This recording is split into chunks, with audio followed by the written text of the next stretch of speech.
en Radio Jabato, sin palos en las ruedas, dirigido por Javier Font. Gracias a Fundación 360 para la Autonomía Personal y Fama Cocemce, Madrid. Hola, muy buenas, ¿qué tal? ¿Cómo estamos? Pues nada, una semana ha pasado rapidito, pero quizás sea una buena circunstancia, porque así pues tardamos menos en escucharnos, en oírnos y en oír cosas muy interesantes como la que hoy os vamos a hablar. Bueno, dicho sea de paso, este viernes se celebraron la primera gala de premios de la Fundación 360 para la Autonomía Personal y Fama Cocemce Madrid. Una gala que estuvo llena de gente conocida, de mucho apoyo institucional y de grandes amigos, ¿no? Al final, bueno, ya saben que los premiados fueron muchos de ellos muy relevantes, como por ejemplo Patrimonio Nacional, por haber hecho accesible muchos de sus instalaciones que están hiper mega protegidas, ¿no? Bueno, todo es posible, como se puede apreciar. O el Hospital Central, uno de los hospitales que ha creado la primera unidad contra el ELA o a favor de las personas que padecen esta enfermedad. O también, por qué no decir, la Comisión Europea, creo que ha sido importante la promoción que ha hecho y el trabajo que está haciendo de velar por el cumplimiento de la Convención Internacional de los Derechos de las Personas con Discapacidad.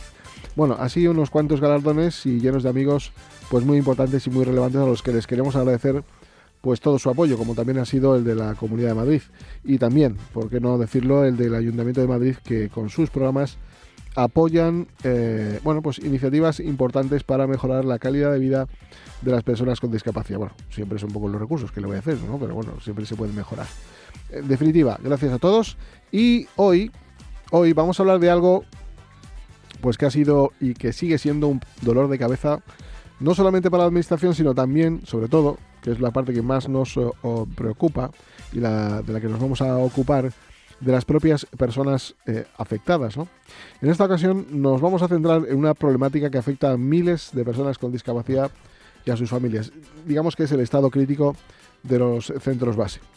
Estos centros, que deberían ser un pilar fundamental para la atención y valoración de la discapacidad, enfrentan serias dificultades que van desde la falta de personal hasta grandes retrasos burocráticos que dejan a sus usuarios en situaciones de incertidumbre y de gran abandono.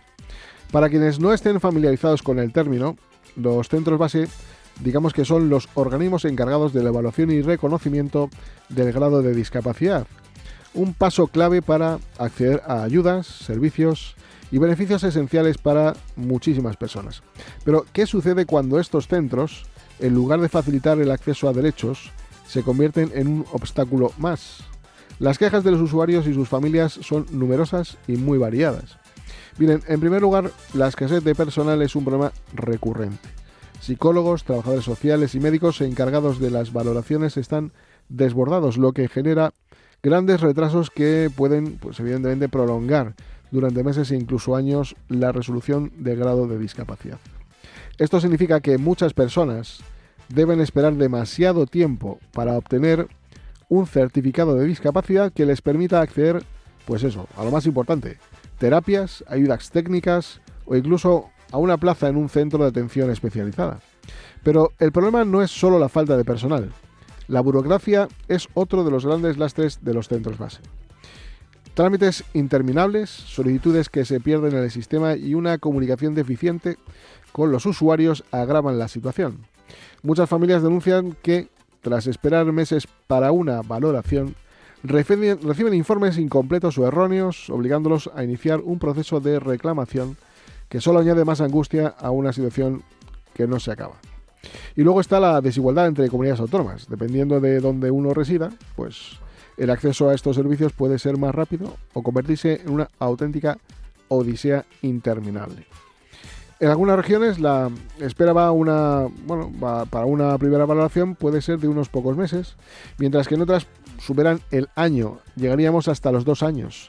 España está en una situación complicada con esta situación.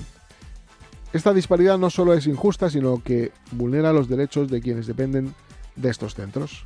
Sin embargo, no todo está perdido. Existen soluciones viables que podrían mejorar significativamente la eficiencia y el acceso a los servicios de estos centros. Entre las principales medidas que el sector de las personas con discapacidad reclama está, por ejemplo, en tomar la necesidad de aumentar los recursos humanos y materiales. Eso es una condición sine qua non, lógicamente. Es fundamental que las administraciones destinen un mayor presupuesto para la contratación de este personal. Pero la optimización de los procesos administrativos es clave. La burocracia es a veces innecesaria. Se pueden implementar sistemas de gestión de casos para casos más eficaces que agilicen la recepción y el procesamiento de solicitudes. En la misma línea, es fundamental establecer mecanismos de atención prioritaria para los casos muy urgentes. Miren, el uso de la tecnología es otra herramienta clave. No siempre, pero en algunas ocasiones puede mejorar, por ejemplo, la implementación de plataformas digitales que podría agilizar los trámites y reducir los tiempos de espera. La transparencia, algo que es importante para ver un poco la lista de espera y en qué términos se encuentra una persona hasta que le van a ver. Finalmente, se debe explorar medidas como la ampliación de los horarios, por ejemplo, la colaboración con el sector público-privado, en situaciones excepcionales, claro, y la evolución continua del sistema para detectar y corregir deficiencias a tiempo. Miren, porque la discapacidad no espera, la vida de miles de personas depende de estos servicios, depende de que funcionen bien, que sean ágiles y eficaces. No podemos desde luego permitir que la burocracia y la falta de recursos sigan condenando a quienes más necesitan este apoyo. Los problemas de los centros base son una realidad que no podemos ignorar. Y la pregunta es, ¿cuánto tiempo más vamos a esperar para resolver este problema cuanto antes? En Radio Jabato, sin palos en las ruedas, dirigido por Javier Font. Gracias a Fundación 360 para la Autonomía Personal y FAM Macocemce, Madrid.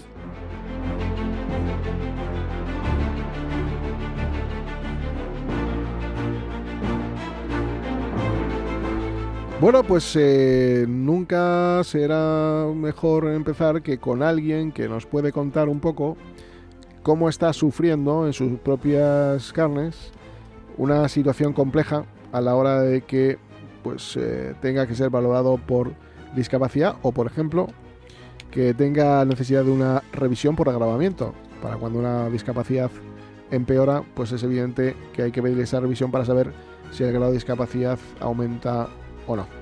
Y para ello vamos a saludar a Carmen Herminia Pérez, que es una persona afectada, para que nos cuente en primera persona qué es lo que sucede. Carmen, ¿qué tal? ¿Cómo estamos? Hola, buenas tardes. Muchísimas gracias por atender la llamada de este programa. Gracias a vosotros. Bueno, en el plató tenemos a representantes sindicales tanto de UGT como de comisiones obreras, que son representantes sindicales de estos centros base, y también a la directora general de atención a personas con discapacidad, encargada y la responsable de estos centros. Y fundamentalmente para situarnos, ponernos en situación, aunque es una situación que todo el mundo conoce, pero para reflejarlo en un caso concreto, en el tuyo, que refleja el de miles de personas, cuéntanos un poco qué es lo que te pasó. Vamos a ver, yo por tercera vez he ido a una revisión del grado de discapacidad. Esto fue hace 2 años y entonces pues hasta he tenido que esperar 2 años para hacer la revisión por el grado de discapacidad. Ya la segunda vez que había ido, me habían, que esa es otra, encima de todo lo que tardan, luego te quitan. En vez de añadir, yo tengo una discapacidad permanente reconocida a nivel, o sea, en el momento actual, a falta de recibir esta última revisión, que por fin fui después de 2 años, tengo un 38% solo. Y digo solo porque según médicos, según todo el mundo, sobre todo los médicos, pues debería de tener bastante más. Yo solamente ya por la edad que tengo ya debería de tener bastante más, por las enfermedades que tengo, porque luego hay discapacidades que todas son discapacidades, pero es verdad que yo lo he visto, que hay discapacidades, y lo he visto en mis propias carnes, lo he sufrido, que están más exteriorizadas o se ven antes que otras que son por enfermedades a lo mejor internas o problemas internos que a lo mejor no exteriorizan tanto, no se ven tanto. Entonces también eso dificulta. Desde que, Sí, perdón. no, perdón, desde que tú tramitaste la solicitud de valoración de la discapacidad hasta que Sí, te llamaron, ¿cuánto tiempo transcurrió? 2 años. 2 años. 2 años enteritos esta última vez. Y, La vez anterior, sí. y mientras tanto nadie se puso en contacto contigo para dar la cara ni decirte No, hay que va, y problemas. llamas, nada, y llamas y no te cogen el teléfono, no hay otra forma, tienes que ir y tampoco te atienden si no es con cita, y un montón de problemas. Yo, bueno, acabé por consultando a un seguro, pues me recomendaron y todo, que fuera al defensor del pueblo, y yo fui yo fui al defensor del pueblo a poner mi queja. Y bueno, pues me contestaron al cabo del censo del pueblo, me contestaron al cabo de 1 mes y medio así, me contestaron que bueno, pues que se ponían con ello, ¿no?, a reclamar en este caso el centro base número 5, que es el que a mí me corresponde, entonces, de Madrid. Entonces, bueno, pues reclamaron por lo visto, luego me contestaron y que bueno, pues que que a ellos lo que a ellos les contestaron, que tenían falta de personal, y que por falta de personal, según ellos, pues que no digo que no sea cierto, pero que según ellos por falta de personal, pues por eso tenía lista de espera, pero que no se sabía cuándo me iba a tocar, que estaban tardando más de 2 años. Eso es lo que me dijeron, y entonces, claro, el defensor del pueblo se quedó con que bueno, ellos seguirían insistiendo, y hasta que bueno, y al final pues me han llamado por intervención divina, diré, pues al final conseguí que me llamaran para la cita. No, me mandaron una carta con la cita. Y mientras tanto con la incógnita de saber si algún día te llamarían o simplemente te quedaste con el recibo de haber entregado la solicitud, nada más. Exacto. Sí. Y imposible, o sea, hablar por teléfono con él. Bueno, una vez conseguí hablar con alguien, pero como si no hablara con nadie, porque con la persona que hablé dijo que ellos no, que ya me llamarían, que ellos no sabían, que ya me llamarían, pero Y nada Carmen, más. ¿ya te han valorado? ¿Ya te han revisado? Sí, esa es otra. Después de 2 años esperando, yo llego allí y veo poca predisposición por parte de la persona que me atendió, así de claro lo digo, a valorarme nada. De hecho, no me hizo ninguna exploración de nada. Las otras 2 veces que fui, no es que fueran muy intensas las exploraciones, pero por lo menos pues me hicieron caminar, o me hicieron moverme, o me miraron, o me tocaron la columna, por ejemplo, o me hicieron ciertas cosas. Pero es que esta vez nada. La persona que la tenía sentada enfrente de mí, yo sentada enfrente de ella, y esa persona es que lo que sí me dijo desde el principio, dice que le tenga muy claro que ahora han cambiado la ley, y, o sea, encima, ahora han cambiado la ley y es probable que puede ser que le quiten, o sea, porque ahora hay cosas que antes daban un grado de discapacidad por las que ahora mismo no se dan. Uh-huh. Y me quedé alucinando. Digo, ¿pero cómo? ¿Pero qué me está diciendo? Digo, o sea, ¿me van a quitar encima? Dice, no se le puede quitar a usted ya en su caso concreto, porque ya tiene un porcentaje, o sea, lo tengo por permanente, claro, mi porcentaje. Dice, no, pero claro, que sepa que a lo mejor no se le va a dar lo que usted espera que se le dé, porque, porque ahora no se da por las cosas que se daban antes. Me quedé, vamos, no sabía ni qué decir. Yo digo, Carmen, pero bueno, sí. ¿Quién te valoró? ¿Un médico nada más verte o...? Se supone que una doctora, digo, se supone que ¿Y era tardó doctora, poco? ¿Vio claro. los informes? ¿Te vio...?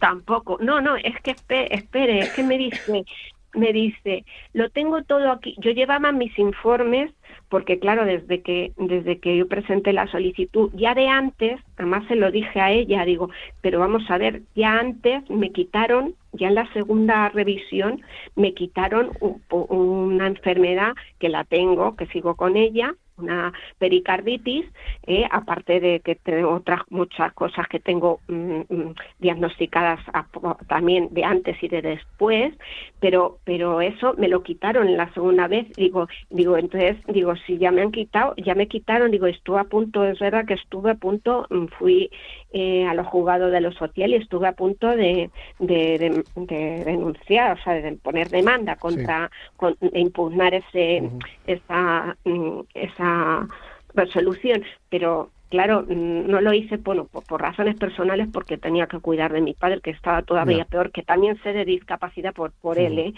también sé mucho Carmen, más por él. Carmen, quédate con nosotros si quieres, oyendo un poco el programa, y en el momento que quieras intervenir. Perdón, que me enrollo a lo mejor. Sí, lo único, las intervenciones, si vas a hacer alguna, que sea breve, porque hay muchas personas aquí en el estudio y se acorta el tiempo. No, solamente quédate escuchando y si en algún momento quieres intervenir, pues nos lo dices y te daremos paso. Vale. Directora general, Alejandra Serrano, es directora general de la Comunidad de Madrid de Atención a Personas con Discapacidad, de la que dependen los centros base en esta comunidad. Así están las cosas. Hola, ¿qué tal, Javier? Bueno, en primer lugar, agradeceros la invitación que me habéis hecho hoy para participar en este programa, un programa además de radio muy exitoso, que tengo que decir que sé además de primera mano que siguen muchísimas personas, no solamente con discapacidad, sino muchos ciudadanos de la Comunidad de Madrid, y también me gustaría poner en valor y pues darte la razón en que fue un exitazo total la gala que tuvo lugar el viernes para la entrega de premios de Fama, así que enhorabuena. Bueno, quiero saludar a mis compañeros de tertulia y por supuesto a Carmen. No me hago el spoiler que iba a hacer ahora la presentación de los representantes sindicales. No voy a decir quiénes son, pero sí que me gustaría saludarles, y por supuesto a Carmen, que ha sido una usuaria de un centro base, como bien ha explicado, y efectivamente las revisiones por valoración pues actualmente están establecidas así, es decir, te valoran y hasta que no pasan 2 años pues no puedes solicitar la revisión, a no ser que haya habido pues un agravamiento de algunas de las circunstancias por las cuales te valoraron.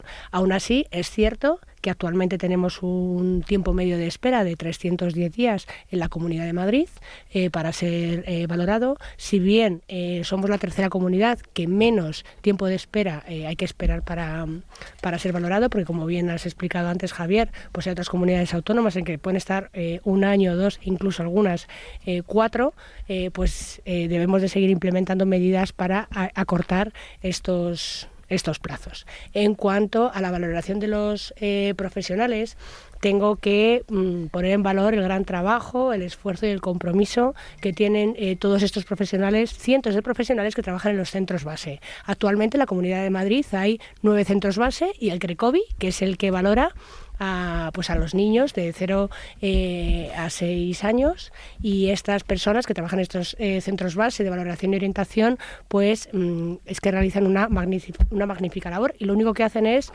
pues aplicar un baremo estatal, que por cierto fue modificado por el Real Decreto 888/2022 y que supuso un antes y un después en la valoración de la discapacidad, yo diría que en toda España, porque es que ha habido unos problemas tremendos en todas las comunidades autónomas para poder implementar este baremo con el Baredi, que es la herramienta de valoración que muy bien ha explicado Carmen, que así además se lo transmitieron a ella. Es decir, pues actualmente el Baredi pues establece unos ítems que anteriormente pues no se establecían. ¿Qué pasó con la implementación de este Baredi en el 2023? Pues que se paralizaron muchísimo los centros base, no solamente de la Comunidad de Madrid, sino de toda España, porque pues hubo que poner en marcha la interoperabilidad del mismo y tener un periodo de formación de los profesionales.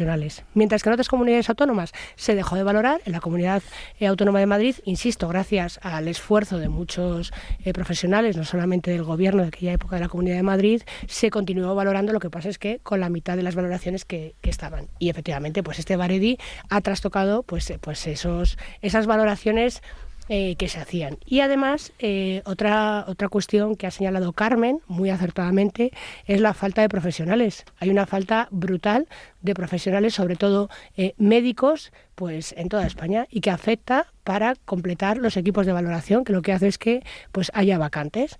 Nosotros tenemos 43 equipos de valoración en toda la Comunidad de Madrid, y de ellos pues hay muchos equipos incompletos porque existen vacantes de médicos. Llevamos años exigiéndole al gobierno que haga un plan de, pues precisamente de esto, ¿no? De formación de profesionales, pues para poder cubrir todas estas necesidades que tenemos. ¿Qué hemos hecho en la Comunidad de Madrid para intentar cubrir pues estos perfiles profesionales en estos últimos meses? Pues contratar otras figuras profesionales, que lo permite además la ley, como pueden ser los fisioterapeutas, para poder valorar a estas personas que llevan pues en muchos casos pues meses para acceder a estas prestaciones que puede darles el grado de discapacidad. El caso de Carmen, directora general, sí. No es que no haya pasado esos 2 años, sino que pedía una revisión por agravamiento, pero desde hace tiempo no cortaba ese periodo de tiempo que tenía que esperar 2 años, con lo cual estamos fuera de esa circunstancia que se entendería, porque es así lo que dice, pero realmente no ha sido ese el motivo. Pero bueno, vamos a seguir avanzando si parece bien.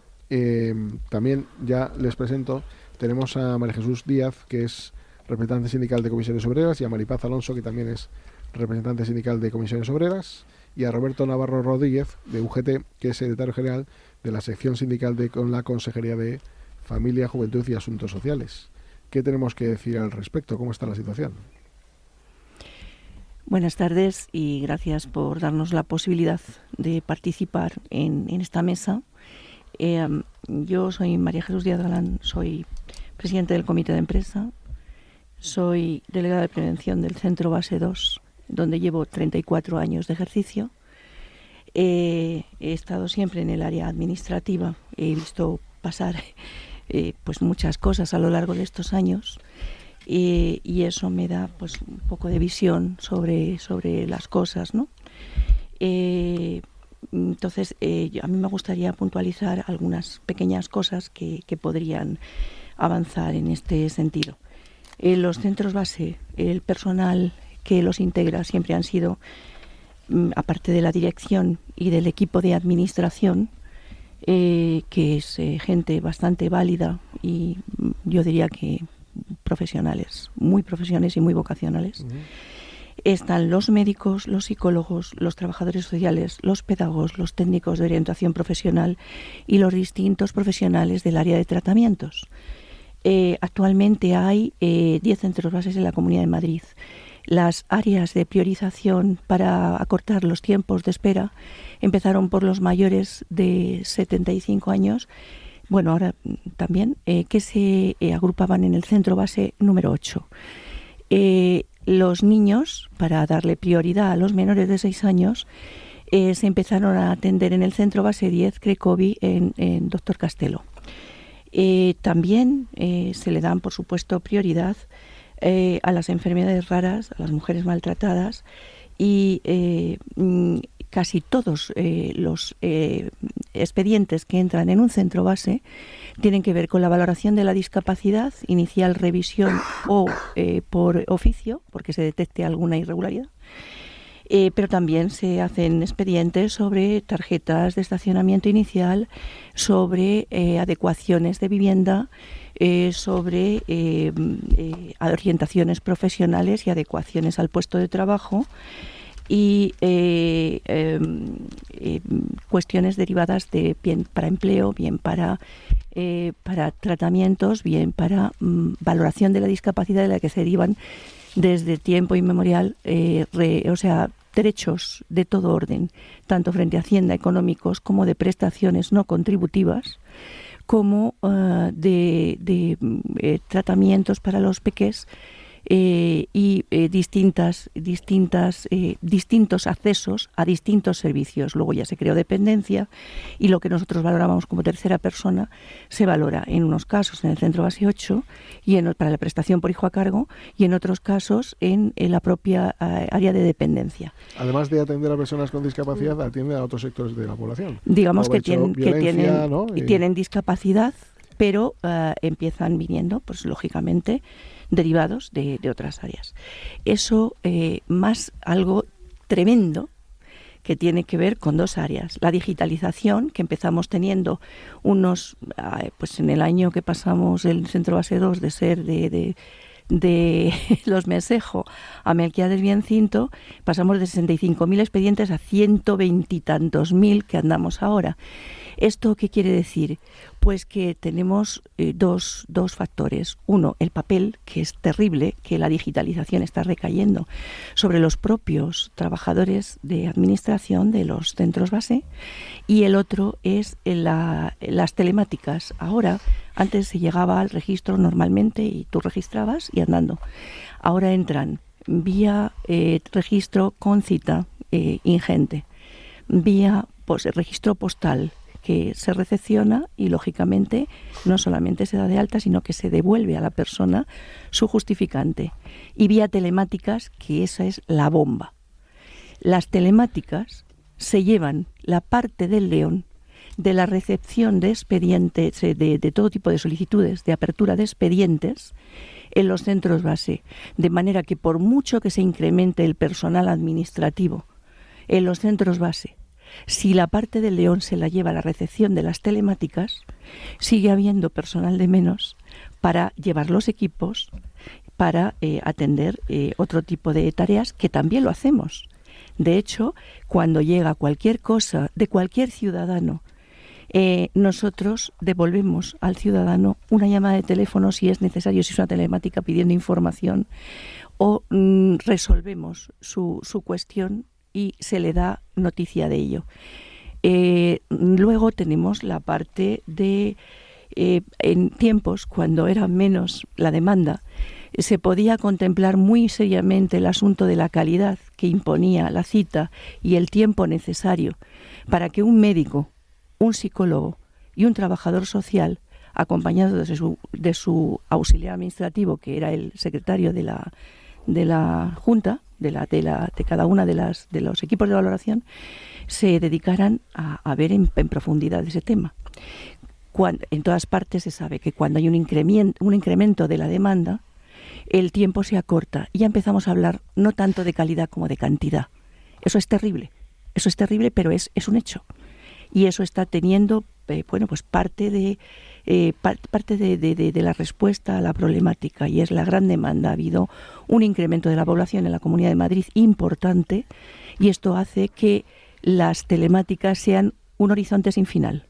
También es verdad que ha podido haber un gran incremento porque en la época de pandemia sufrimos un parón. Eso y a lo mejor ha habido un trabajo acumulado y es lo que ahora eso ha es, aparecido. absolutamente.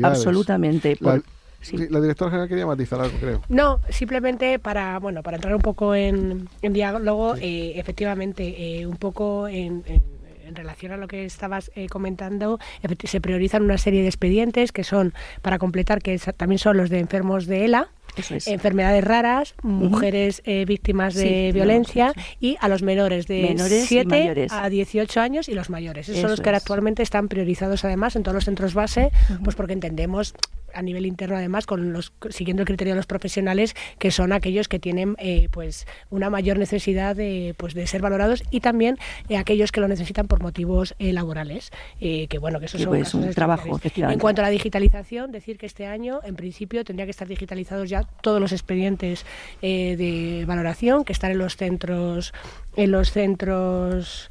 base, y efectivamente, como también bien ha señalado, en los centros base no solo se valora la discapacidad, sino que también hay pues tratamientos rehabilitadores ambulatorios, orientación profesional y un servicio de información muy importante. ¿Por qué? Porque al final la persona que tiene discapacidad pues muchas veces acude al centro base suyo de referencia pues para hacer consultas pues que tienen que ver no solamente con la discapacidad, sino muchas veces también con la dependencia, con algo de servicios sociales, y por tanto pues eso también genera una carga pues de trabajo. Y ya para finalizar, en cuanto a las citas por equipo de valoración de los centros base y por día, estábamos en 10 citas diarias. El año pasado, gracias al trabajo, insisto, de los profesionales, porque juegan un papel fundamental en los centros base, alcanzamos 12 para intentar bajar un poco este número de días para ser valorados, y ahora hemos vuelto este año a las 10 porque entendíamos que era pues una sobrecarga pues puntual para un determinado tiempo, y que ya ha cumplido. Y por tanto ahora vamos a implementar otras medidas de otro calado. Vaya por delante que desde luego estamos de acuerdo con que los profesionales de los centros base hacen una labor encomiable y son grandes profesionales. Y dicho esto, quería preguntarle a Roberto de UGT es evidente que hay una sobrecarga tremenda y que a lo mejor habría que diversificar ciertas acciones en otra cosa que no sean los centros base, a lo mejor, no lo sé. Aparte de lo que me quieras contar, ¿cómo ves esta situación? Bueno, en primer lugar, buenas tardes, gracias por la invitación. Me parece un tema súper interesante, sobre todo para darle visibilidad a los centros que muchas personas solo creen que es el reconocimiento del grado de la discapacidad, pero Correcto. es la puerta de acceso a muchos otros recursos. Eso. Entre ellos los acaba de comentar Alejandra, Abelmatiz, atención temprana, psicomotricidad, fisioterapia, sí. Logopedia, hay técnicos de empleo. O sea, es un centro en el que al final es multidisciplinar y se intenta abarcar toda la casuística en función no solo de la patología, sino del acceso y la reinserción dentro de lo que sería el ámbito, no de la discapacidad, sino del mundo normalizado. Alejandra, la tengo mucho aprecio, nos conocemos de la consejería, sé que está haciendo un trabajo importante, pero sí que tengo que venir a matizar mucho de lo que ella ha dicho y que viene, esto es un mal endémico que viene de muchos años atrás. He traído un pelín, no quiero tampoco extenderme mucho para que los demás compañeros puedan hablar y decir un poco la situación en la que están los centros de base, porque creo que está ahora mismo empezando a ponerse el modo alarma. Como la luz roja que tenemos aquí, yo le tengo que corregir a Alejandra, porque no nos podemos hacer trampas al solitario. Los 310 días que dices a 28 de febrero es contando con el centro de menores, el CRECOVI, el centro base 10, y esa estadística está realmente condicionada porque si no el tiempo sería mucho mayor. No de los 2 años, que hablamos de la revisión que hablaba Carmen, sino de manera de las solicitudes de entrada inicial, ¿vale? Lo que ocurre es que las revisiones repercuten mucho a la hora de la valoración. Alejandra dice que hay 43 equipos, efectivamente hay 43 equipos, pero es que en el año 2020 su antecesora, Pilar López, en respuesta al CERMI, ya nos indicaba que tenían 42 equipos de valoración y frente a los 29 equipos que había en el año 2004. Esta es respuesta directa de la consejería.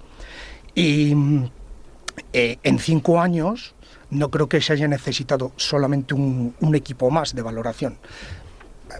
Vamos a ir matizar. Quiero venir también a decir que nosotros venimos a sumar. Lo que pasa es que hay que visibilizar y entender cuál es la situación de por qué se está produciendo esto en los centros base, ¿vale? Hay un claro falta de profesionales en todos los equipos, o sea, médicos, hay médicos generales, cuando el médico tiene que ser un médico rehabilitador, y el problema viene porque los propios médicos hay un complemento que es inferior al que está en sanidad y por tanto los médicos a la hora de que cuando tienen ofertas profesionales no quieren venir al centro base a trabajar. No es que no quieran venir, sino que si les sale una oferta mejor, pues lógicamente se marchan a trabajar a otro lugar.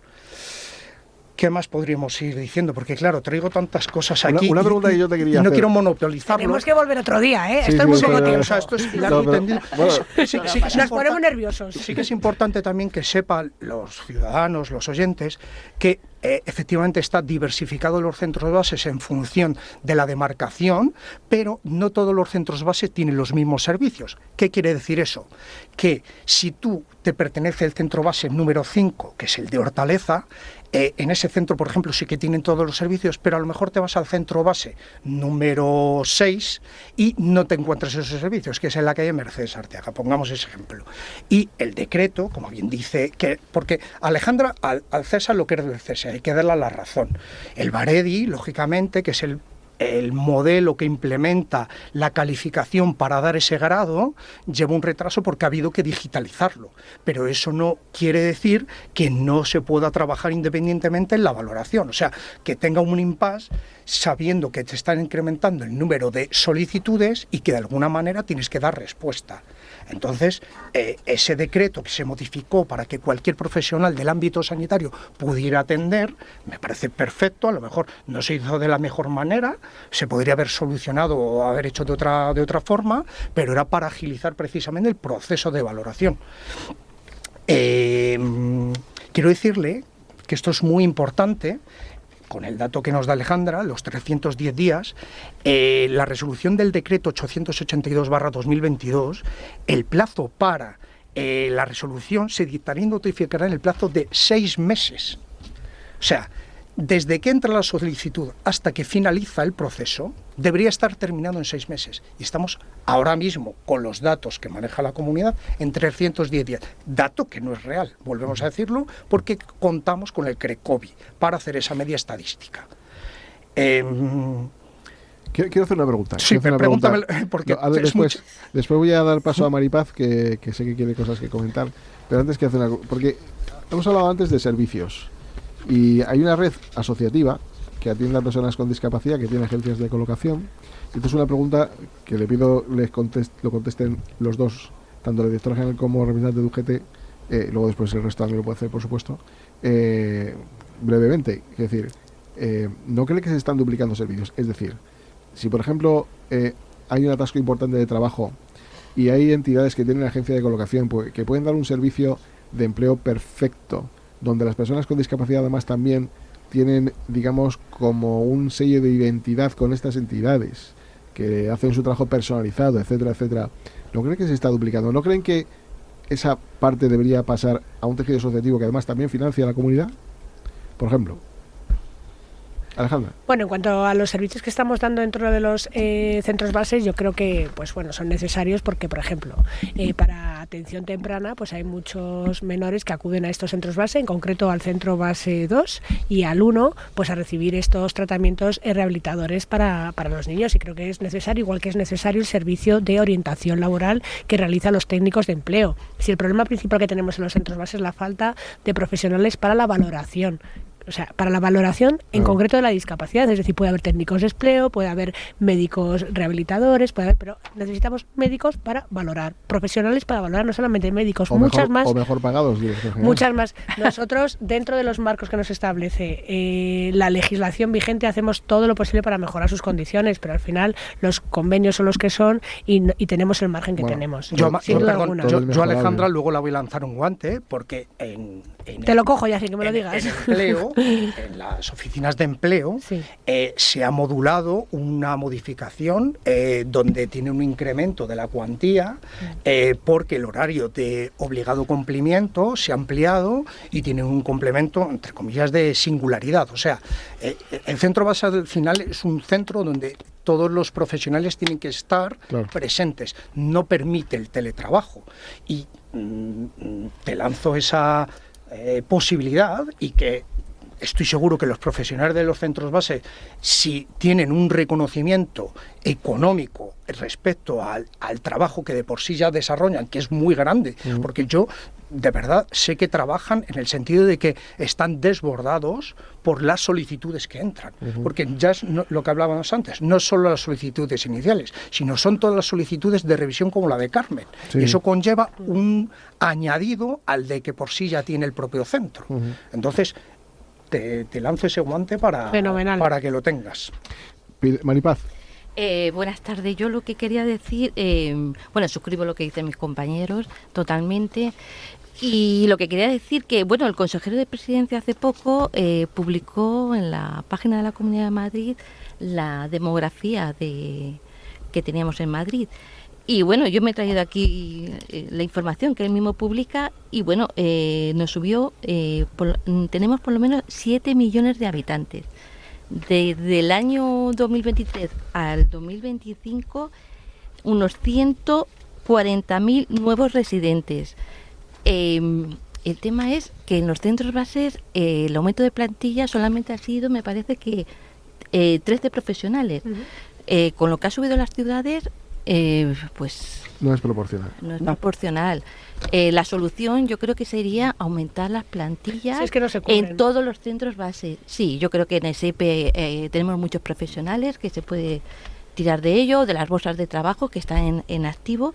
Yo no quiero meterle la llaga, pero a lo mejor hay que pagar mejor, es que no lo sé. Y también hay que pagar mejor. Y la comunidad tiene un plan de choque.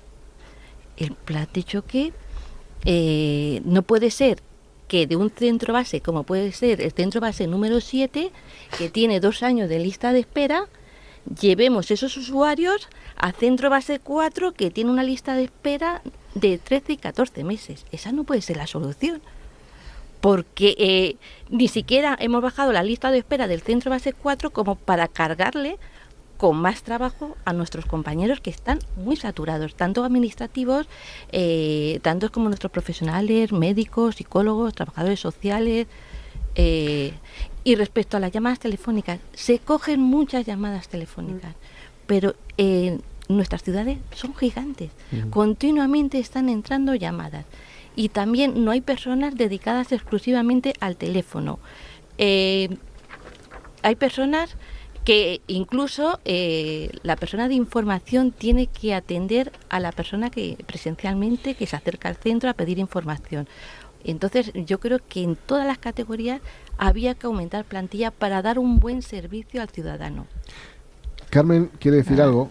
Llevo un rato ahí esperando a la mujer, a la que le pedimos disculpas. Son tantas cosas las que tenemos que hablar. Carmen, rápidamente, cuéntanos. A ver, lo primero, aclarar alguna cosa sobre todo. Tenemos poco tiempo, lo digo para que lo contemplemos todo. Sí, ¿vale? sí. Una es la que tú comentaste al principio, que yo no esta vez no he pedido bueno, ni las anteriores. Eso está no aclarado. Ha sido a los 2 años. Aclarado, y no Carmen. ha sido ha sido por agravamiento, y he esperado 720 días, no 310. Eso está 720 claro. días. O sea, que quede claro eso de entrada. Lo del Barevi ese lo podían haber informado. Aquí nadie informa a los discapacitados de las si hay un cambio de ley, si hay hay ayudas de algo, o hay alguna situación que pueda favorecer o no al discapacitado. Hay una falta de información en general completa, porque yo he ido al centro base y a mí nunca me han dicho, por ejemplo, yo tengo enfermedades raras, tengo un síndrome de Ehlers-Danlos por el cual no han tenido en cuenta para nada.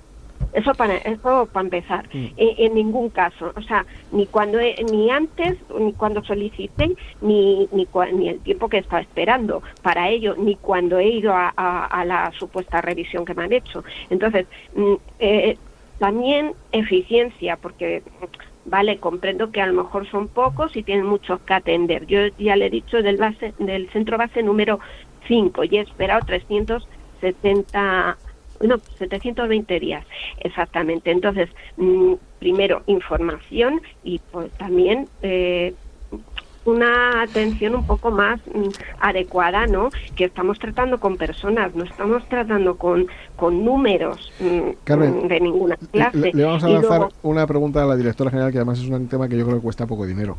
Por lo menos la comunicación la podríamos mejorar, ¿no? Sí, de hecho sí que me gustaría... Hola Carmen, soy Alejandra. Hola.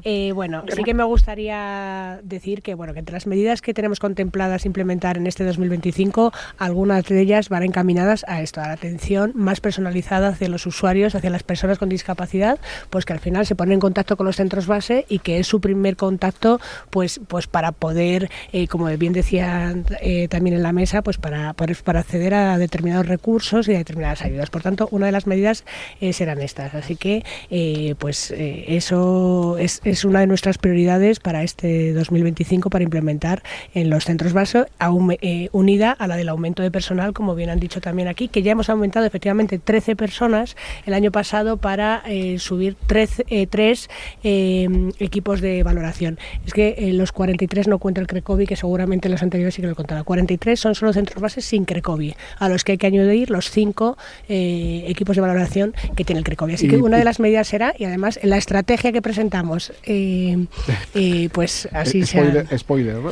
Spoiler. Promocional. No, pero Maripaz decía algo que a lo mejor es importante valorar, y es, ¿no sería conveniente crear algún centro base más y reconfigurar los que hay en todo el territorio? Vamos a esperar a ver vamos a ver en el 2025 cuáles son las medidas que implementamos. No sabía nada ni me han dicho nada. Desde el año 2014, que es la última vez que se hizo el CRECOVI, no se ha hecho ningún otro centro. Supuestamente hay uno en Leganés que se quiere abrir, pero no está dotado de personal, porque el CRECOVI se dotó con el personal de otros centros base, que eso quiero hacer ese matiz.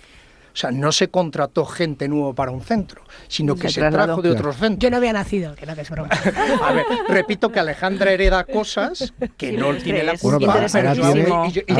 Yo me llevo muy bien con ella. Ojalá cualquiera de los que estamos aquí tuviera la posibilidad de cambiar las cosas. Efectivamente. O sea, Lo que pasa estamos, no solamente yo, todo el gobierno regional estamos de verdad, y una de nuestras prioridades es mejorar el tiempo de espera para valorarse de las personas que así lo solicitan porque tienen una posible discapacidad. Es un compromiso y en eso está volcado todo el gobierno regional. Quiero hacer un matiz, y es que los servicios sociales, desde que se implementaron y cómo ha ido creciendo hasta ahora, y entre ellos la rama tiene muchos tentáculos, la discapacidad y la dependencia son los dos grandes tentáculos ahora mismo en los que la ciudadanía accede a recursos.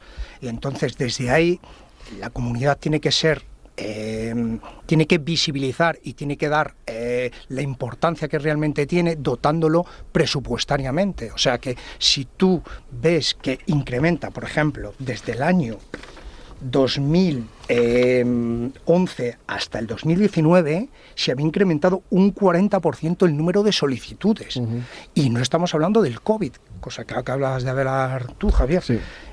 Ha incrementado más, y eso tiene que tenerlo presente, y para eso están las memorias, el número de las solicitudes, el ratio de los profesionales. Tú no puedes estar, tú tienes que atender con un servicio de calidad, eficiencia y eficacia. No es un pase aquí, firme usted, deme el papel y ya hemos terminado. Sí, que más vale la calidad que la cantidad. Que la cantidad, esa era la historia. Por terminar, y para encargarle deberes a la directora general, ¿qué me dicen los representantes sindicales a modo de tips? 5 cada uno, por favor, si me dicen qué es lo que habría que hacer para que esto mejorara. Bueno, pues evitar que el Baredi se convirtiera en un expendedor de discapacidad. ¿Baredi qué es? Porque hablamos Baredi de es la herramienta con la que se pone en marcha el Real Decreto 88 en la que se sube la información 2022, para que todo el mundo lo entienda. Exactamente, ¿no? que se mantenga la calidad en la valoración y no la cantidad, que eso prime, porque el Real Decreto de 1999 establecía claramente el tipo de discapacidad, su diagnóstico y su etiología, y lo valoraban médicos, psicólogos y trabajadores sociales. Sí es cierto que hay 3 personas haciendo una labor, yo diría que titánica, que son 3 fisioterapeutas. Los fisioterapeutas también existen en los centros base, pero para tratamiento. Y se han contratado 3 para que valoren cuestiones médicas. Cuestiones pero con el Baredi es posible hacerlo, pero el Baredi se compone de cuatro baremos, y uno de ellos, que es el que estructura el tipo de discapacidad, pues plantea sus problemas, ¿verdad? Porque un médico tiene eso que llaman el ojo clínico. De hecho, con los psicólogos se primó el tema de la calidad, tanto es así que en su día los que no tenían un máster de psicología clínica dejaron de valorar, se les apartó de la valoración. Y estamos hablando de calidad en el servicio, tanto de la valoración de lo médico, lo psicológico y lo social. Y sin embargo tengo que quitarme el sombrero ante el trabajo que se está haciendo por parte de esos 3 fisioterapeutas, que realmente es un rompehielos, pero es un rompehielos que lo sitúa en una situación terrible, porque es una situación en la que los médicos dicen, no podemos dar 4 años de carrera, una residencia, claro, y la formación a personas que son de otra profesión. Y sin embargo se llegó a un acuerdo con el Colegio de Fisioterapeutas para hacer este intento, pero este intento realmente es, yo me atrevo a decirlo, para ellas 3, que son 3 jabatas, un regalo envenenado, porque se tienen que enfrentar a muchas cuestiones. Sí. Roberto, sí, brevedad, por favor, que nos echan. Voy a intentar ser lo más rápido posible. Lo primero es, dentro de la situación que estamos ahora mismo, porque los brindis al sol, pues ahí se quedan. Entonces, ¿qué se puede hacer ahora mismo?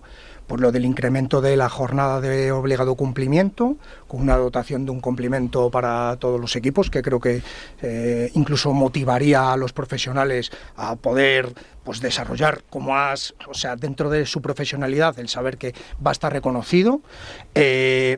hacer más equipos en turno de tarde. Hay centros que no tienen turno de tarde. Los EVOs es el equipo de valoración y orientación, que es un médico, un psicólogo y un trabajador social. Yo los incrementaría. Creación de nuevos centros, por el incremento de la población, como hablaba la compañera, donde se demuestra que cada vez hay más acceso y por tanto hay que diversificar más. Haré una carta de servicios, como ha dicho Carmen, porque hay muchos usuarios que no saben realmente qué recursos son los que dispone un centro base, tan sencillo como en sanidad. Hay cartas de servicio donde viene muy específico y muy concreto qué servicios que te van a prestar. Y por último, le quería decir a Carmen, matizarle una cosita, y es que el decreto dice que en los centros base no se valoran ni diagnósticos ni pronósticos. Lo que se hace es las secuelas presumiblemente estables que se derivan de los procesos patológicos. ¿Qué quiere decir? Si tú, Carmen, has empeorado y has tenido un agravamiento, tus informes lo que deben de decir es que de donde estabas diagnosticada ahora estás peor que cuando en su momento te dijeron que tenías X. Ahora tienes X más Z. Claro. Entonces quiero también que, porque los profesionales, no quiero que se ponga en duda a ellos, no es que no te quieran atender o que no te hagan un triaje a la hora de decidir qué tienes nuevo. Ellos ya tienen los informes, pero ellos no, a lo mejor con lo que tú le llevas, a lo mejor no te dice que tengas una secuela de esa patología, que por la pericarditis. A lo mejor la pericarditis, no soy médico, pero se ha derivado a otra patología. Maripaz, ¿algo que añadir rápidamente? No, yo me reafirmo en el aumento de plantilla en todos los profesionales, en administrativos, en médicos, trabajadores sociales, en personal de tratamiento, fisioterapeutas, psicomotricidad, logopedas. Claro. O sea, yo creo que esa es la solución, aumentar las plantillas porque la población pues ha aumentado. La demografía. Directora general, por terminar, no me haga algo que luego tenga que hablar, porque no, ya finiquito, de verdad, ya finiquito. Bueno, pues yo tengo que poner en valor el trabajo que se ha hecho en el 2024, poner en valor a todos los profesionales que han dado lo mejor de sí mismos en este 2024 para intentar bajar la lista, el tiempo de espera medio para ser valorado. Hemos contratado 13 nuevos profesionales, creando 3 equipos nuevos de valoración, hemos digitalizado los expedientes, hemos hecho una territorialización de los centros bases, hemos contratado nuevas figuras profesionales y también una sugerencia que además también nos hizo Fama. Tengo que decir que hemos incorporado y potenciado las valoraciones por informes, algo que también ha sido muy importante y ha sido un hito. Y para finalizar, lo que le pido al Gobierno es que haga ya por fin un plan estratégico de recursos humanos y que nos permita cubrir las vacantes que tenemos en todos los centros bases. Y ya por último, Carmen quería decir algo. A ver, Carmen. Sí, primero, bueno, como el señor de UGT, decirle que yo no pongo en duda a los profesionales, pero sí que me explique cómo hago que los médicos, porque llevo muchos años, pero muchos años peleándome con los médicos, porque yo tengo enfermedades raras, por algunas de ellas, y llevo peleándome con los médicos de la Seguridad Social años, ¿cómo les hago yo poner en esos informes si ha empeorado o no empeorado? Es que Carmen, eso no lo pone. Carmen, tenemos que hacer nunca lo ponen. Otro capítulo, Nunca. pero con la Seguridad Social, porque no es competencia de estos señores. Bueno, y una cosa, lo de mayores, yo no soy todavía mayor de 75, no sé si llegaré, pero lo he pasado con mi padre, que en paz descanse, lo de la discapacidad. Sí. Y yo ahí veo un problema, no sé si en la actualidad sigue igual, pero él tuve ese problema. Como no, por falta de accesibilidad no le podía llevar al centro de base, no le pudieron dar todo el porcentaje, aunque llevaba todos sus informes de Parkinson y etcétera, y de un montón de cánceres y de todo que tenía, no le pudieron dar toda la valoración. Y ahí creo que se podría también hacer algo, pienso yo, no lo sé, no soy bueno, cada caso esto es una cosa a tratar de manera muy personalizada. Te agradecemos, Carmen. Pero habrá más gente mayor que tenga sí, por supuesto. Y además lo hemos denunciado aquí que están expulsados del sistema por la digitalización en muchos casos, porque entrar en contacto con los centros base por teléfono es complicado. si esto se le suma a que muchas veces la digitalización ha complicado el acceso. En fin, son cosas que ya hemos denunciado en muchas ocasiones, que seguimos haciéndolo, que lo seguiremos haciendo y que te queremos dar las gracias por tu participación, porque es enriquecedora y porque representas a miles de personas que están en una situación pues igual que la tuya o casi peor. Entonces, gracias. Voy a despedir a los representantes sindicales de UGT, Roberto Navarro, de Comisiones Obreras, María Jesús y Maripaz. Directora general, te despedimos también. Te llevas muchos deberes. Sí, volveré. Te retamos a que después del verano vuelvas aquí a decirnos qué pero cosas... con buenas noticias. Claro, por supuesto. Si no, va a ser peor para ella. O sea que... Pistas llevas. Sí, sí. Gracias de corazón. Tomamos un vaso de agua y volvemos. En Radio Jabato, sin palos en las ruedas, dirigido por Javier Font. Gracias a Fundación 360 para la Autonomía Personal y FAM Cocemce, Madrid. Bueno, pues vamos al siguiente punto de orden del día, como diría aquel, después de un debate intenso. La verdad que nos hemos alargado en el tiempo, pero ha merecido la pena. Es algo que pasa en toda España y hemos tenido de referencia a la Comunidad de Madrid, que también es un problema importante. Es así, la vida nos lleva a tener que acercarnos a lo que más próximo tenemos, como algo que desgraciadamente se produce en otros territorios. Pero ahora vamos a hablar de algo que también le preocupa a muchísimas personas. Bueno, ya no solamente por una cuestión de estética, sino ahora vamos a hablar por una cuestión de salud. Vamos a hablar de la obesidad, que ni más ni menos es una condición caracterizada por un exceso de grasa corporal, pues que puede afectar muy negativamente a la salud. Se considera una de las principales preocupaciones de salud pública a nivel mundial, pues debido sobre todo a la alta prevalencia y sus graves consecuencias para la salud. Bien, esta condición se define generalmente como el índice de masa corporal. Seguro que han oído ustedes cuando van al nutricionista, cuando se pesan, cuando le miden. Suele ser un IMC de 30 o más y está relacionada con una serie de factores como el comportamiento, la genética, el entorno y la disponibilidad de muchos alimentos. Es decir, que también los factores sociales es un tema importante. Mire, como siempre, traemos al estudio gente pues que nos puede ilustrar y mucho, grandes profesionales. Y para ello tenemos a Inmaculada Luengo, que es nutricionista del centro IMEO. ¿Qué tal, Inmaculada? Hola, ¿qué tal? Buenas tardes. Gracias por venir a vernos y sobre todo para, como decía, ilustrarnos un poco sobre qué es la obesidad. Hay una cuestión que me gustaría preguntar. Primero, ¿qué diferencia hay entre sobrepeso y obesidad? Sobre todo hay una diferencia del porcentaje de grasa. Sobrepeso se sitúa, por ejemplo, en el caso de las mujeres, de un 30 a un 35%, incluso a veces 38%, y en el caso de los varones un poquito menos, porque los varones a partir de 20-25% se considera sobrepeso. En el caso de obesidad sería, en el caso de las mujeres, de 35% de grasa en adelante y en varones a partir de 30%. ¿Por qué se considera una enfermedad crónica la obesidad? Por todos los problemas que conlleva. Es decir, muchas veces hablamos en consulta que es una enfermedad silenciosa. ¿Por qué? Porque conforme va pasando el tiempo y vas teniendo ese acúmulo de porcentaje de grasa, al principio no pasa nada, pero de repente vas al médico y te dicen, mira, es que en la analítica te han empezado a subir los triglicéridos, el colesterol, el azúcar, y de repente tu cuerpo se descompensa por toda esa inflamación que ha ido generando con el paso del tiempo. Además que se asocia con patologías como por ejemplo diabetes, hipertensión, dislipemia, y a largo plazo se relaciona con infarto, ictus, trombo, que ya son palabras mayores. De alguna manera, digamos que conocemos la obesidad mórbida, pero ¿hay otros tipos de obesidad también? Sí, hay obesidades intermedias que son igual de peligrosas. Es decir, al final el tener un alto porcentaje de grasa hace que tu cuerpo esté sometido a mucha inflamación, como comentaba antes. Entonces, pese a que no llegues a una obesidad mórbida, siempre hay que intentar poner medidas de contención o de prevención de manera primaria para evitar todos esos riesgos que van a conllevar. Pero podemos caer en el error de pensar que la obesidad es o está directamente relacionada con la alimentación, o hay factores genéticos, por ejemplo, cuando hay niños que nacen ya con un sobrepeso y que, bueno, pues se decanta por esa obesidad, ¿no?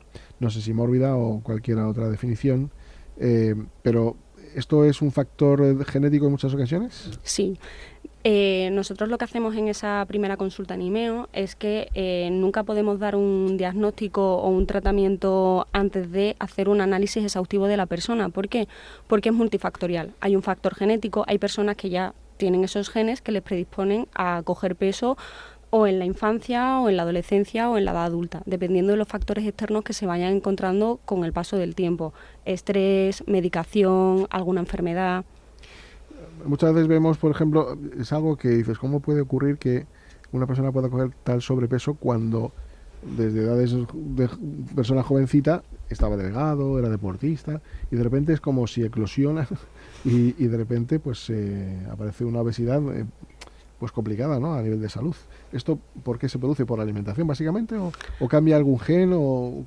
Puede ser que tu parte genética esté, o sea, puede que el gen no se active hasta la edad adulta, pero si ese gen se ve influenciado por un factor de estrés, por un cambio de alimentación, por un cambio de trabajo, que de repente eres mucho más sedentario y antes no lo eras, tu cuerpo empieza a enlentecerse, ese metabolismo va cambiando de manera más lenta y lo que antes te funcionaba ahora ya no te funciona. ¿Y qué derivaciones tiene una obesidad, sea la que sea? Es decir, ¿qué tipo de principales enfermedades puede ocasionar, más allá de las conocidas como puede ser, pues bueno, problemas coronarios, diabetes, qué otras cuestiones? De movilidad, claro, un problema de movilidad importante, luego inflamación crónica, alteración de la microbiota intestinal, ¿no?, que son las bacterias que tenemos en nuestro intestino, y también se puede influenciado el estado de ánimo, la salud mental, porque son personas que han sufrido mucho durante toda su vida. Son personas que han intentado bajar peso con muchas dietas, con muchos tratamientos y que no lo han podido conseguir, y eso al final la autoestima y el estado de ánimo lo acaba machacando. ¿Y hay cierta relación entre obesidad y algunas enfermedades como puede ser el cáncer, por ejemplo? Sí, puede estar relacionado, porque al final la persona que tiene obesidad, no siempre, pero en un gran porcentaje, suelen tener un estilo de alimentación poco saludable, mucho alimento ultraprocesado, mucho azúcar, mucha harina refinada, que al final son la fuente de energía para las células cancerosas. Si esa célula acaba mutando a una célula cancerosa, es relativamente probable de que sea un factor añadido. Más bien que el producto son los condimentos con los que se hacen, conservantes, colorantes. Sí, exacto. Que suelen ser pequeñas cantidades, como siempre nos dicen, no pasa nada en pequeñas cantidades, pero son muchas pequeñas cantidades. Exacto. Que se acumulan y al final se convierte en algo cancerígeno. Oiga, esto no es muy normal, ¿no?, que nos digan que esto puede producir enfermedades y sigamos comiendo. ¿Cómo lo ven esto en términos, no sé, éticos, morales? Claro, esto ocurre por el desconocimiento de la persona. O sea, si el usuario no sabe las consecuencias que tiene todo este tipo de alimentos, lo come sin mirar. O sea, no piensa en todo ese daño que le puede producir, y esto viene en parte a que hay muy poca educación nutricional desde la infancia. Es un problema de salud pública a nivel primario. ¿Qué condimentos podríamos fijarnos cuando vamos a la compra de decir, uy, esto fuera cancerígeno, aunque sea una micra? El azúcar. Además lo esconden, pues, colorantes, conservantes, claro, además, este tipo de cosas. Algunos ciento tal, pues hay que tener cuidado porque encima se relacionan con mayor sensibilidad intestinal. Azúcar, lo que comentaba antes, aceites de mala calidad como aceites refinados de girasol, aceite de colza, aceite de palma, pues todo eso va a generar un grado de inflamación bastante importante que va a conllevar a lo que comentábamos. Ahí me quería referir, hablamos de inflamación. ¿Qué es la inflamación del cuerpo? Los alimentos producen inflamación, ¿no? ¿Qué es? La inflamación es un estado en el cual nuestro organismo se ve afectado por como una saturación, es decir, hacemos llegar a nuestro cuerpo a un punto límite. Entonces, eso hace que nuestros órganos empiecen a ser un poco disfuncionales o que empiecen a fallar. ¿Por qué? Porque nuestro cuerpo no puede parar. O sea, es decir, nuestro corazón sigue funcionando, nuestro pulmón sigue funcionando, nuestro riego sanguíneo también. Entonces, todo aquello que le genere un grado de saturación va a hacer que a largo plazo tenga peor rendimiento. Ahora entremos un poco a cuáles son las pruebas diagnósticas para evaluar una obesidad. Vale.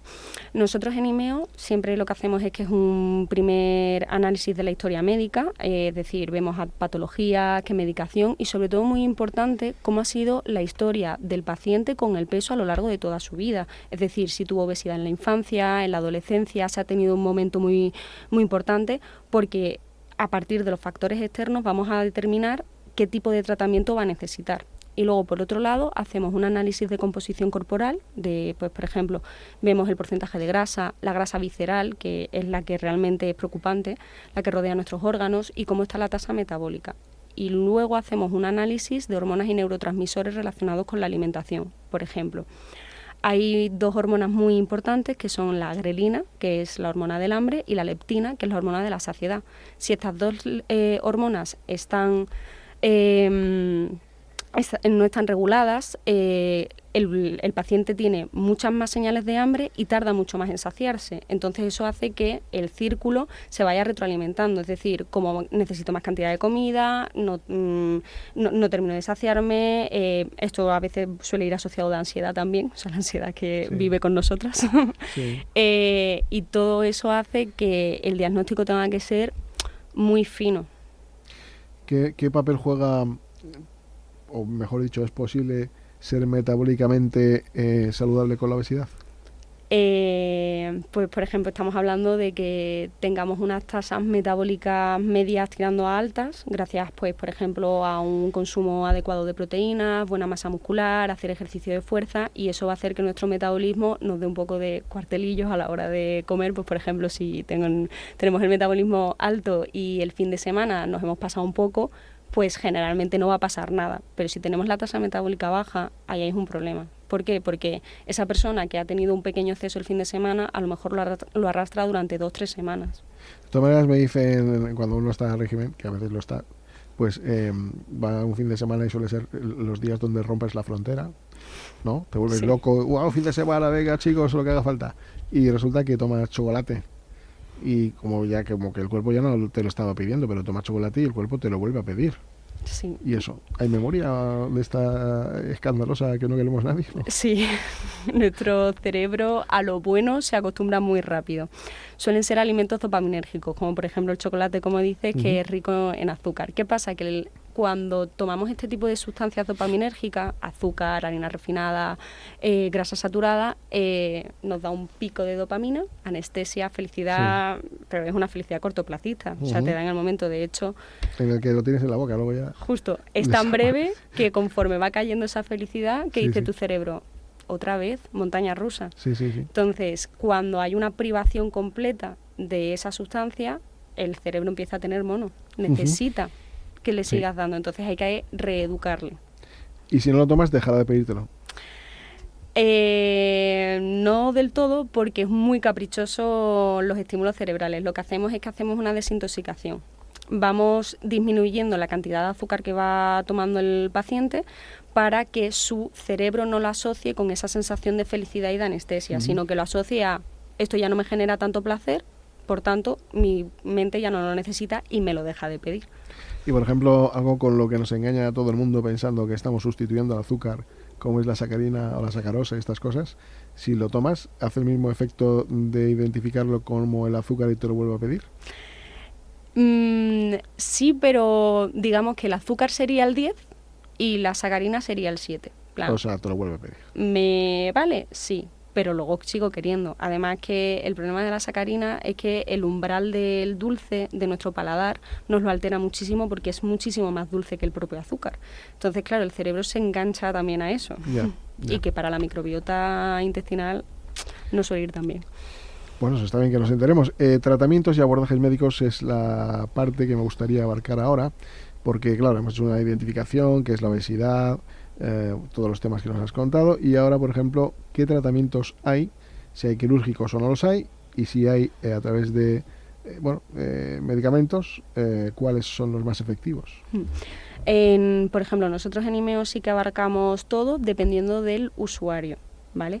Hay tratamientos desde tratamiento nutricional personalizado, que son los métodos más más seguros que hay, pero luego en determinados pacientes necesitan una pequeña ayuda extra para poder tener esas señales de hambre y saciedad que comentaba antes reguladas. Pues por ejemplo, cirugías endoscópicas, como sería un balón intragástrico o una sutura en caso de una reducción, o ya personas que necesitan una ayuda un poquito más fuerte, que serían reducciones de estómago. También ahora las conocidas inyecciones, que están muy de moda, hay que tener cuidado con ellas porque no es solo la inyección. De hecho, nosotros lo tenemos muy claro en consulta. Nos da igual que tengas una inyección, un balón, una reducción, pero si nutrición y actividad no se producen, es decir, si no hay una reeducación de hábitos, no va a ocurrir esa bajada a largo plazo porque no va a haber adherencia al tratamiento. O sea que hace falta hacer deporte, ¿no? Cuando menos, andar, caminar, moverse, hacer algo, ¿no? Ser activo. Es que confundimos mucho el tengo que hacer 5 veces a la semana deporte porque si no, no pierdo nada. Vamos a intentar que la relación con el deporte cambie, que sea mucho más relajada y más sana, que nos va a generar adherencia y verlo también un poco como un alivio mental, ¿no? Un tratamiento mental y luego, por otro lado, la alimentación. No es estar a dieta, aprender a no estar a dieta, que hay que comer de todo. Claro, ahí quería yo entrar, en recomendaciones nutricionales y la alimentación, que es algo creo que es muy directamente vinculado con esto, ¿no? Pero, por ejemplo, digamos que comer varias veces al día puede acelerar el metabolismo. Sí, a algunas personas sí que les funciona. Además hace que el hambre esté más controlado, que no se tenga tantos picos de insulina, que sea más fácil, o sea, que se tengan mejores digestiones, que el tracto digestivo pueda descansar un poco, pero al igual que hay gente que comer cada 2 horas o cada 3 no le funciona, y el ayuno intermitente sí que le funciona más. O sea, no hay una dieta o pauta perfecta para nadie, sino es que hay que personalizarlo porque no a todo el mundo le vale lo mismo. Tabaco y alcohol no cuanto son menos compatibles, mejor. Vamos, absolutamente. Y el café y estas cosas tampoco, ¿no? El café sí, en dosis controladas.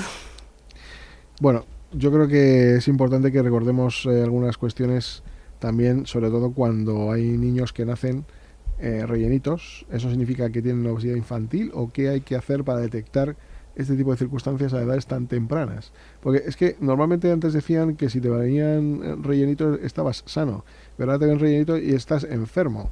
¿En qué nos quedamos? Sí, vamos a intentar que el estilo de vida de ese niño sea lo más saludable posible, es decir, que trate de jugar más con actividades físicas, que se apunte pues a actividades extraescolares y que no esté tanto en casa jugando a la Play, que al final es muy sedentario, claro. Y sobre todo, como padres, responsabilizarnos de lo que come nuestro hijo, es decir, somos el medio. Un niño no tiene acceso a comida así como así, no puede ir a un supermercado, su acceso somos los padres. Claro. Pues nada, pues la verdad que Inmaculada, gracias por haber venido a ilustrarnos, a enriquecernos con tus conocimientos y de vuestra clínica IMEO, y bueno, pues que sigas así intentando cambiar la vida de tantas personas con esta problemática que al final también genera un problema de salud para ellos principalmente, ¿no? Así que nada, muchas gracias por todo y seguiremos en contacto. Gracias. Vale. En Radio Jabato, sin palos en las ruedas, dirigido por Javier Font.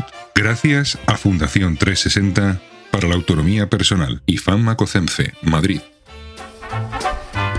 ¿Y cómo está el patio, Tony Melero? ¿Qué tal? Bueno, pues si yo te contara, Javier, muy buenas, Cristian, buenas radioyentes, está regulín el patio, ha terminado la Isla de las Tentaciones y no sabemos qué hacer, Javier. Pues, yo no sé qué hacer. No sé, nada más que disfrutar de la vida. Hay mucha desesperación, ¿eh? Sí, yo te lo digo porque es que además es un programa que, oye, que ve gente inteligente, ¿eh? Yo tengo amigos muy inteligentes y lo ven. O bueno, inteligentes no, a lo mejor listos. Bueno, pero... es como un estudio sociológico para ver cómo hay bichos por ahí que se mueven con 2 patas. Eso lo has dicho tú. Todos nuestros respetos, ¿eh?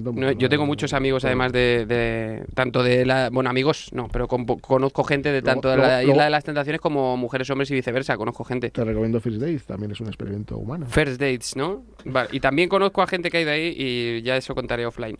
Bueno, vamos con un par de noticias. Esta vez son nacionales las dos, sabes que normalmente traigo una internacional y una nacional. Lo que pasa que una de ellas es de Estado, entonces pues también se puede considerar internacional, ¿no? Porque dice la noticia: descubrimos los regalos más curiosos que ha recibido el rey Felipe en los últimos meses. Y esto es que de cada 2 años sacan una lista porque tienen que especificar todo lo que ha llegado a la Casa Real. No pueden quedarse nada fuera ni que haya pasado ese exhaustivo control de seguridad, digámoslo así. Transparencia. Eso es. Y entonces pues dicen, por ejemplo, prendas así que yo he sacado que me han parecido curiosas. Le han regalado varios ponchos. ¿Ah, sí? O sea, que no solamente una persona pensó que era una buena idea, sino que varias han pensado que era una buena idea regalarle un poncho a su majestad. Una bicicleta. Podemos sacar también ahí unos gemelos. Él tiene 2 niñas que parecen gemelas, pues le han regalado unos gemelos. Y una que me ha sorprendido mucho, unos azulejos. ¿Qué han pensado que podía hacer el rey con unos azulejos? ¿Ponerse a tabicar el baño? Alguno diría algún mensaje así raro. El caso es que ha recibido como más de 300 regalos. Una auténtica burrada. Y esto es de 2023. El de 2024 todavía no ha llegado. Pero como digo, como tiene que pasar ese proceso de control de seguridad, se evitan ese momento, ese mal rato que se pasa cuando te regalan algo y no te gusta. Que suele pasar, cada 2-3 cumpleaños hay un regalo de esos. Pero seguro que contestan que le gusta. Sí, claro, sí. Y que son... Tanta ilusión que les hace. Lo recibo con orgullo, satisfacción y alegría, decía el padre, el rey emérito. Y yo hay veces que me regalan cosas. Yo, por ejemplo, quería sacar aquí a debate, si recordáis algún regalo sin decir la persona o de quién vino. Yo recuerdo uno que me marcó mi vida. Si queréis lo voy contando claro. para ir pensando alguno que a vosotros os marcara. A mí mi abuelo era un hombre peculiar. Peculiar es una palabra que le definía muy bien. Y mi abuelo, cuando yo tenía 9 o 10 años, me trajo de regalo de cumpleaños 2 kilos de naranjas de Valencia. Ese fue el regalo de mi abuelo. Entonces, el regalo, la verdad es que me lo traen ahora un domingo cualquiera y oye, lo aceptas de buen grado. Ahora lo aprecias. Pero para un niño de 9 años y en su cumpleaños fue raro. ¿Te quiso decir algún mensaje o algo? No, es que mi abuelo iba mucho con el inserso, fue a Valencia y dijo, esto ideaza para mi nieto. Original, sí. Y luego, por ejemplo, quería también sacar a debate, como veo que no a vosotros os han regalado todo, os ha gustado en vuestra vida. Hemos tenido una vida muy dura. Habéis tenido suerte. Una infancia complicada. A mí de cada 4 o 5 regalos hay uno que digo, lo voy a cambiar.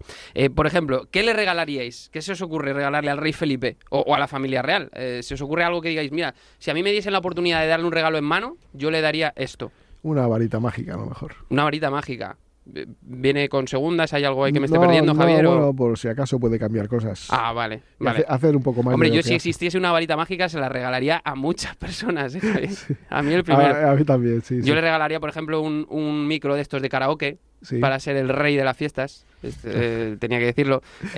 Por ejemplo, el otro día que estuve viendo el musical del libro de Book of Mormon, una auténtica barbaridad como musical, pues le regalaría el libro de Mormón. Porque estaría gracioso que si se convierte un Borbón mormón. O sea, ya solamente por las risas. Por la rima ya, vamos. Yo se lo regalaría. Y luego le regalaría una hamburguesa. Una hamburguesa porque el rey Felipe siempre que come una hamburguesa la convierte en la Burger King.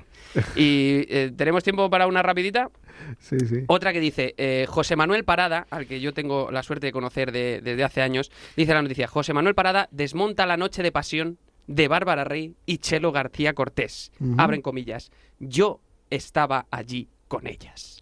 Yo, el primer recuerdo que tengo de Parada, además, es en Cine Barrio. Yo veía cuando ponían las películas de Joselito. Sí. Es un hombre muy intenso, salía ahí, bienvenidos a Cine Barrio, versión española, aquí con Pablo Sebastián. O sea, que se reía como el malo de las pelis, Parada. Es así muy bonachón, pero luego...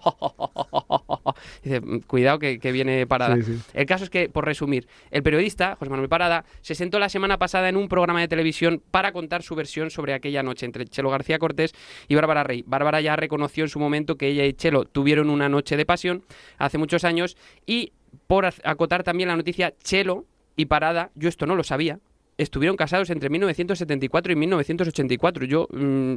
Algo me suena, algo me suena, de lo que he pillado por ahí un poco. Yo estoy pez en estos temas y me ha sorprendido, no lo sabía. El caso es que después de su divorcio, a los muchos años, en el 2022, Chelo García Cortés publicó un libro autobiográfico en el que contaba que el fin de su matrimonio se debió, entre otras cosas, a una infidelidad por parte de Parada. Esto, claro, a Parada no le ha sentado bien, dice que le ha sentado mal, encima que después de tantos años se comente estos temas, que deberían quedar un poco más en la intimidad. Y, ojo, el titular es que él también estuvo en la tórrida noche entre Bárbara y Chelo. Además añade, éramos 5 y experimentábamos. Esas fueron las palabras de Parada.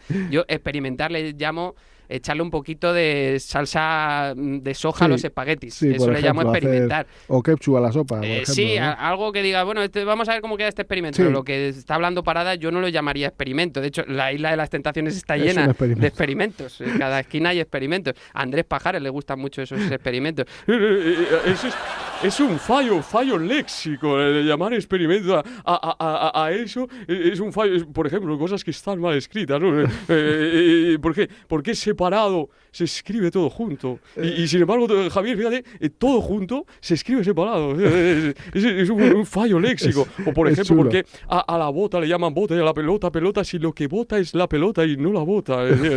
Esto es de Cantinflas. ¿Y por qué a la cómoda le llaman cómoda y a la cama si lo cómodo es la cama y no la cómoda? Fíjate. Fallos del lenguaje. Pero bueno, yo mando un saludo a José Manuel Parada si nos está escuchando, que no se lo tome a lo personal, lo mío no, que yo no he dicho nada, lo de Chelo García Cortés, y bueno, pues que las cosas de la pareja queden en intimidad, a menos que participes en la Isla de las Tentaciones. Exactamente, nosotros no nos hacemos cargo de las palabras que dicen nuestros invitados y eso queda ahí también. Yo me hago cargo de las mías, sí. Bueno. Un saludo, Manuel. Bueno, oye, pues nada, así está el patio. Así que está el patio, vamos a por seguimos más. y continuamos. Un segundito y estamos aquí rápido. En Radio Jabato, sin palos en las ruedas. Dirigido por Javier Font. Gracias a Fundación 360 para la Autonomía Personal y FAM Cocemce, Madrid. Bueno, pues casi que cerramos como empezamos. Cristian, nos traes algo, bueno, pues que viene a reflejar lo que hemos hablado en el primer bloque del programa, ¿no? Eso es, Javier, la verdad que sí, porque bueno, pues recientemente hemos tenido una sentencia del Juzgado de lo Social número 8 de Madrid, en el cual, pues bueno, ha estimado una demanda de una trabajadora contra la propia Consejería de Familia, Juventud y Política Social de la Comunidad de Madrid. Y adivina por qué. ¿Algún problema de los centros básicos? Quizás. ¿Algún retraso? ¿Falta de personal? Por ahí van los tiros, por ahí van los tiros. Sí. Bueno. Pues resulta que, bueno, pues este caso en 2023, en enero de 2023, esta persona pues hizo una reclamación del grado de discapacidad. Entonces, bueno, pues pasaron los plazos estipulados para que se le hiciera la reclamación, la valoración, sí. Y no le concedían el plazo. Por lo tanto, ella hizo una reclamación previa, que es la primera vía que tienes para cuando no estás conforme con el grado que tienes o con lo que te han concedido, y en esta reclamación previa la Comunidad de Madrid tiene 45 días para contestarte. Bueno, pues pasaron esos 45 días, a ella no se le contestó, por lo tanto, por silencio administrativo se le denegaba esa reclamación previa que tenía del grado de discapacidad. ¿Y qué pasaba? Que dijo, bueno, ahora solo tenía la vía judicial, pero dijo, voy a intentar poner otra reclamación a ver si me hacen caso, ya que en la otra no me han contestado. En esta segunda reclamación no le hicieron caso. ¿Y qué pasó? Pues que ya decidió ponerse en manos de abogados. Se presentó una reclamación jurídica. ¿Y qué pasa? Que casualmente se presenta la reclamación jurídica y por arte de magia, de repente, la Comunidad de Madrid le contesta y le concede el grado de discapacidad de un 49%. En ese impasse en el que pone ella la reclamación judicial. ¿Qué pasa? Que ese 49% ella consideraba que no estaba de acuerdo en función de todas sus patologías. ¿Qué pasa? Que cuando ella decide seguir adelante con la reclamación judicial, y resulta que el juzgado, en vez de darle un 49%, le da un 65%. Entonces, claro, aquí tenemos ya no solamente los retrasos, sino la disparidad de los criterios, de las valoraciones, de una persona que tenía un cuadro clínico de, creo que en total eran unas 6 o 7 afectaciones, enfermedades en su cuadro clínico, y que, bueno, pues se le concedía un grado de discapacidad bastante inferior a lo que tenía en realidad. Y además hablamos de que tenía todo ese retraso de casi 2 años, y que si no es por la reclamación judicial, la Comunidad de Madrid ni le resuelve, y además le resuelve mal. Entonces, bueno, pues es otra de las casuísticas que finalmente, pues bueno, el juzgado de lo social le ha dado la razón a la usuaria, le ha concedido ese 65% y además hablaba de que recogía que era una calificación de grado que la calificación del grado de discapacidad debe basarse en criterios técnicos unificados establecidos mediante baremos, además de tener en cuenta las limitaciones médicas que ponderan factores sociales como el entorno familiar, laboral y educativo. Y además establecía que bueno, pues que esta regulación, esta sentencia, tenía que, digamos, una latente falta de decisión en la resolución que había realizado la Administración. Entonces, bueno, pues aquí es otro caso más que venimos a manifestar, que venimos a trasladar de, bueno, pues estas dificultades que bueno, durante la primera sección del programa de hoy hemos tenido que ver, que hemos tenido que escuchar y que, bueno, pues que dentro de lo que cabe también darles un poco de esperanza a todas esas personas que lo están pasando mal y saber que, aunque sea complicado, aunque sea arduo, que si llegan hasta el último proceso, en muchas ocasiones pues acaban teniendo lo que les corresponde, y es que es un grado de discapacidad ajustado a sus patologías. Lo que ocurre es que se tienen que meter ya en un contencioso administrativo. Claro, ese es el todo problema, esto, ¿no? que muchas veces ya solo la reclamación previa, para la que no necesitas abogado, te cuesta. Porque eso lo tienes que hacer tú, si no contratas a un profesional. Que por defecto te van a decir que no. Claro.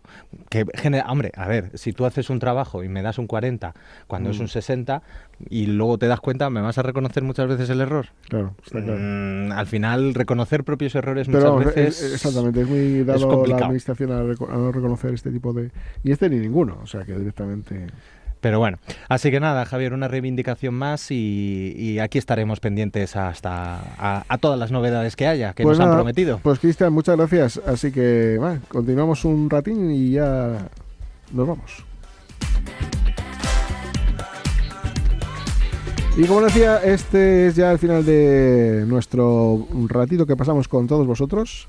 Gracias por estar ahí. El programa de hoy ha sido muy intenso. La verdad que esperamos que cada uno saque sus propias conclusiones y esperamos volver para contar las cuestiones que parece ser que la Comunidad de Madrid va a poner en marcha para intentar paliar la situación de los centros base. Seguramente que la semana podremos contar algo, así que estén atentos que aquí estaremos. Que sean felices, hasta luego.